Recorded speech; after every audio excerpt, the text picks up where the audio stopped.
Bine ați venit, dragilor din Zodia RAC, oriunde v-ați afla în această lume. Suntem din nou împreună la o nouă lectură pentru următoarea perioadă a lunii iunie, perioada cuprinsă între 15-21 iunie, așa că, dragilor toți cei care aveți nu doar soarele, ci și luna, Venus sau poate ascendentul în Zodia RAC, această lectură este de asemenea și pentru voi. Desigur, nu uitați, este totuși o lectură general colectivă, așa că vă rog să luați decât ceea ce va rezona cu voi. Desigur, vreau să le mulțumesc, înainte de a începe această lectură, vreau să le mulțumesc din suflet tuturor celor care sunteți aici lângă mine, care mă susțineți prin like-uri, prin comentarii frumoase, prin gesturi de apreciere și prin gândurile voastre bune îndreptate către mine. Mii și mii de mulțumiri tuturor. Cei care vă aflați pentru prima dată aici pe canal, vă urez bun venit, iar dacă la finalul acestei lecturi simțiți că ați rezonat sau pur și simplu v-a plăcut, nu uitați să vă abonați. Este gratuit și în felul acesta nu veți pierde niciuna dintre lecturile mele.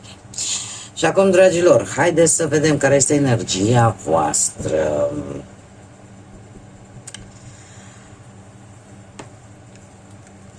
Și să vedem și ce anume, ce planetă pune în mișcare această energie. Să vedem, opa, Neptun. Haideți să vedem și cum se va manifesta. Haideți să întoarcem.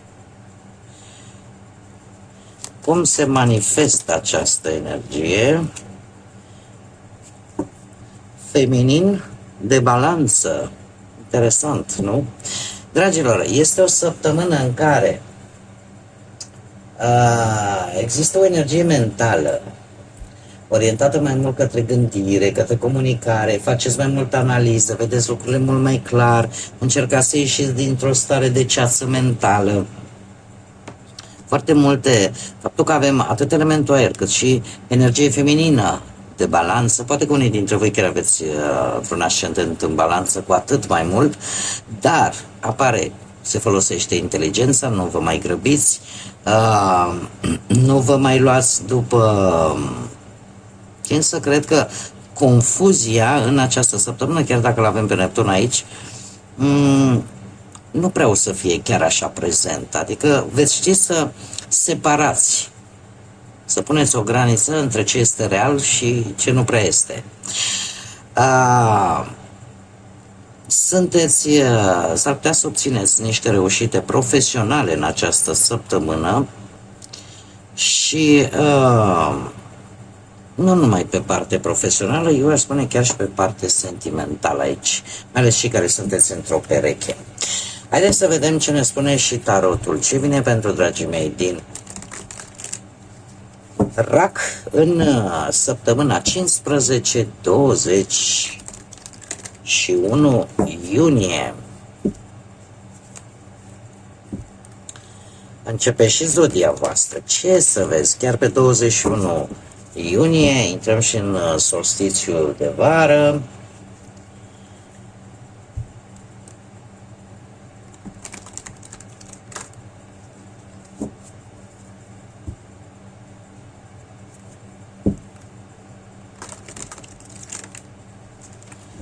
Bun, haideți să vedem.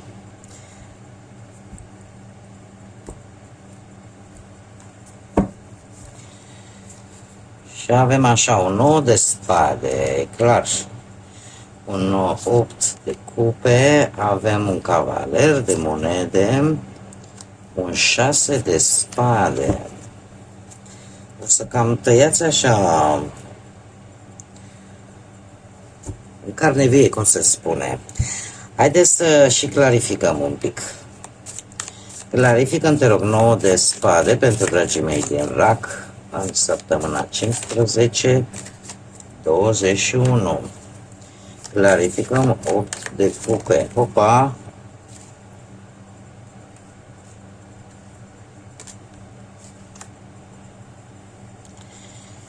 Clarificăm cavalerul de monede. Foarte multe să suna jos. Clarificăm 6 de spade.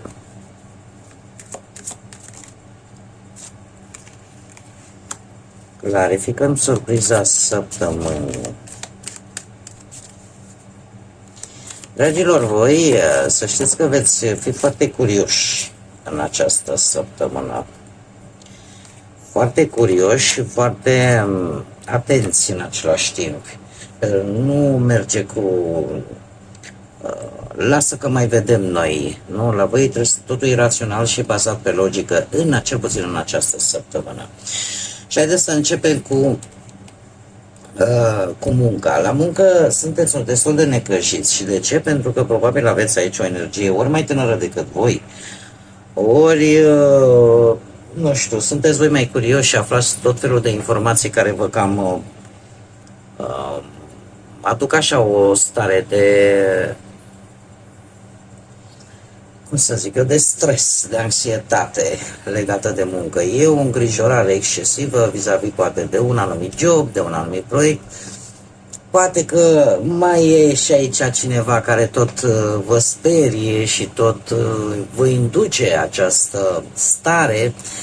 Vezi să nu faci greșeli, vezi că uite aici nu o să-ți iasă, sau pur și simplu pune o anumită presiune pe voi, o presiune foarte mare care pe voi vă duce în această stare a lui 9 de spade. Putem vorbi de zodii de aer, așa cum bine vedem și aici avem zodii de aer, zodia Balanță, Vărsător sau Gemeni, care să vă creeze această stare de stres, de agitație în ceea ce privește munca. Pe partea banilor avem un 8 de cupe, provine de la un 6 de cupe, de la ceva din trecut, o greșeală pe care voi ați făcut-o și nu prea ați gândit-o. Ați făcut-o și tind să cred că v-ați mai maturizat. Acum acest 8 de cupe pe partea banilor, posibil să apară niște cheltuieli, cum am mai spus, legate de ceva ce s-a făcut în trecut.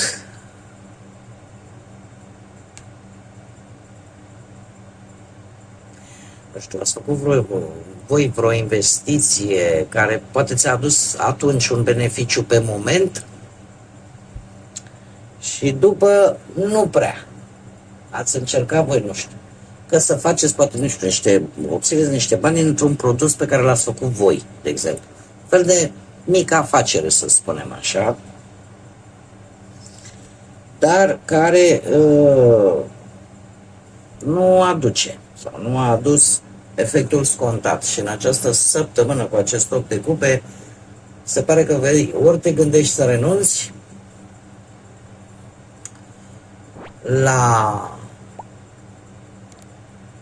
la această afacere, la ceva ce nu mai funcționează, la această investiție, ceva care nu-ți mai aduce un profit, la ceva care a eșuat, din păcate.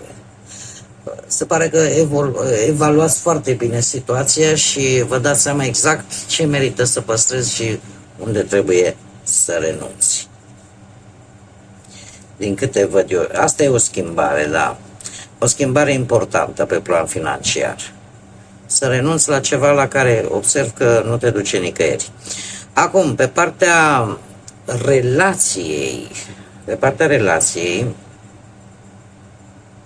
cu acest cavaler de monede spune că, nu știu dacă zodiile de pământ vă spun ceva, Taur, Fecioară sau Capricorn, cert este că unul dintre voi este, cum să spun eu, există loialitate, există responsabilitate. Ce nu prea există, aici cineva este foarte lent, se mișcă foarte încet sau poate nu-și exprimă sentimentele fățiși. Da, este acolo, aduce bănuți în casă, e cu casa, încearcă el, există o anumită seriozitate, este loial. Lipsesc cupele aici, dragilor. Lipsesc cupele. Și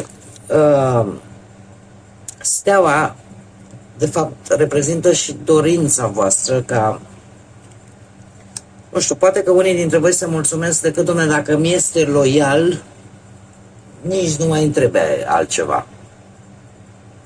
Fiecare e cu așteptările sale, știți cum e. Steaua în situația asta aș zice că relația trece încă printr-o perioadă de vindecare, după niște conflicte sau, nu știu, niște dificultăți pe care voi le-ați avut și cumva începeți așa încet, încet și unul și celălalt să aveți încredere unul în celălalt și chiar să începeți să vă faceți niște planuri în comun. E adevărat, nu dăm pe din afară de emoții, de sentimente, dar avem, cum am mai spus, loialitate. Loialitate, chiar dacă nu, exact cum am mai spus, acest cavaler de monede nu mi-arată o relație, wow, plină de pasiune, de romantism, nu. Dar mi-arată o relație stabilă. O relație stabilă, posibil de lungă durată, chiar dacă nu este atât de pasională. Totuși mi-arată un partener loial, responsabil și, în general, o relație construită, cum am mai spus, foarte mult pe respect și pe siguranță. La cei care sunteți singuri, cei care sunteți singurei, voi, dragilor, am aici judecata, am 6 de spade. În sfârșit, vă recăpătați calmul după o perioadă în care, nu știu dacă ați avut de-a face cu zodii de foc, berbec, leu, săgetător. Hei, a revenit o situație, probabil din trecut, care a necesitat. Pentru că ați primit o veste. Știu, aș zice că cumva abordați situația diferit. Acum, probabil că știți mult mai bine și mult mai clar cam ce fel de oameni se potrivesc ca și relații sentimentale. Judecata este arcanul major care pentru voi în această situație arată o evaluare a unei relații din trecut. Arată o lecție importantă pe care voi ați învățat-o. Arată, cum să spun eu, faptul că pe viitor deciziile voastre vis-a-vis de relațiile viitoare vor fi unele mult mai bine ancorate, mult mai realiste. Iar acest paș de bâte, aș zice că nu știu dacă e totuși, sunteți, e ca și cum v-ați recăpăta un pic energia, urmează o perioadă de calmitate, nu știu, poate chiar plecați într-o mică excursie, într-o mică călătorie, tocmai ca să vă reveniți așa, să vă liniștiți. Dar să ați învățat o lecție importantă, asta e clar. 5 de cupe, dragilor, la surpriza săptămânii, avem 5 de cupe clarificat cu un 8 de bâte foarte rapid și 5 de monede, interesant.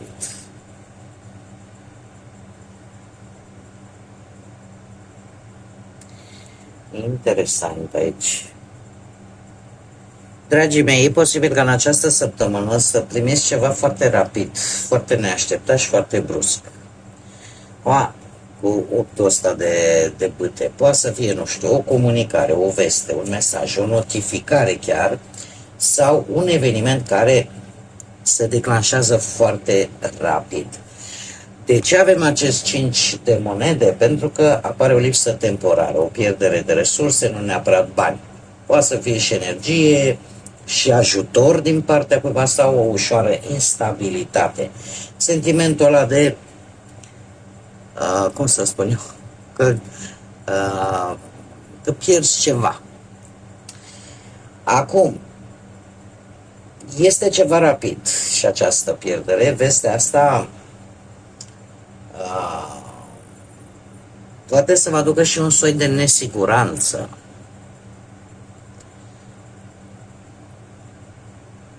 în care voi veți fi foarte dezamăgiți. Sau cel puțin inițial apare dezamăgire. Nu înseamnă că este ceva grav, este ceva probabil punctual și voi îl puteți aplica pe orice domeniu al vieții. Așa că e ceva așa per general, este ceva care vine rapid, care poate genera o dezamăgire sau senzația că ceva îți va lipsi.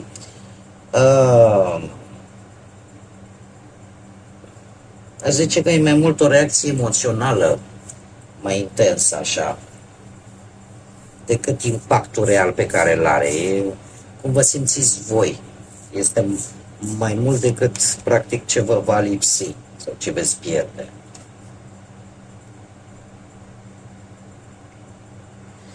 Bun, haideți să vedem și ce mesaj au îngerii pentru voi, dragilor din Rac, în această nouă săptămână, 15-21.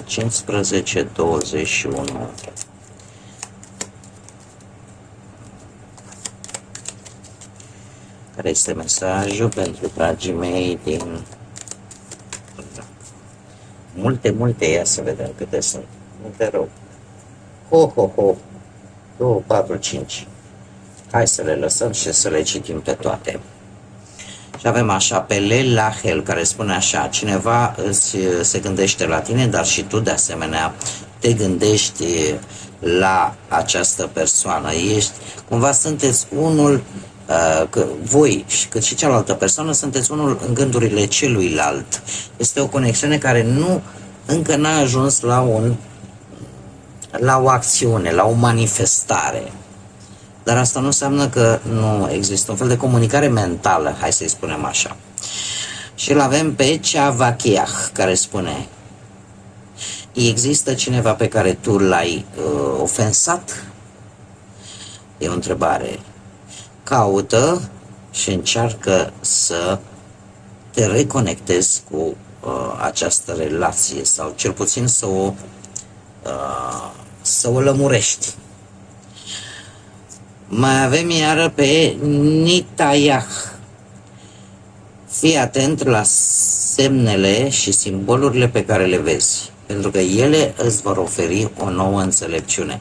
Fiți atenți în această săptămână, în general, nu știu, la orice lucru care vă incită curiozitatea, numere repetate, ore fixe repetate. Căutați, există pe Google, decât scrieți ce vă interesează și spuneți care este semnificația spirituală și vă va răspunde. Fiți atenți în această săptămână.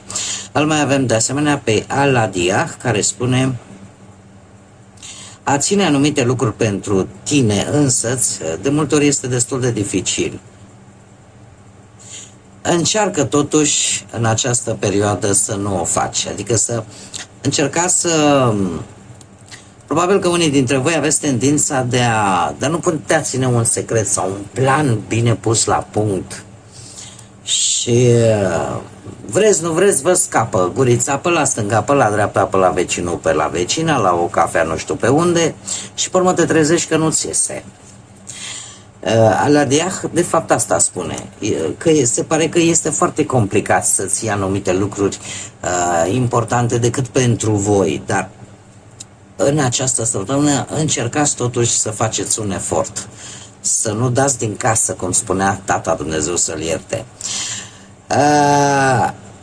Îl avem și pe Haziel, care spune așa: ai făcut o promisiune pe care nu ai împlinit-o?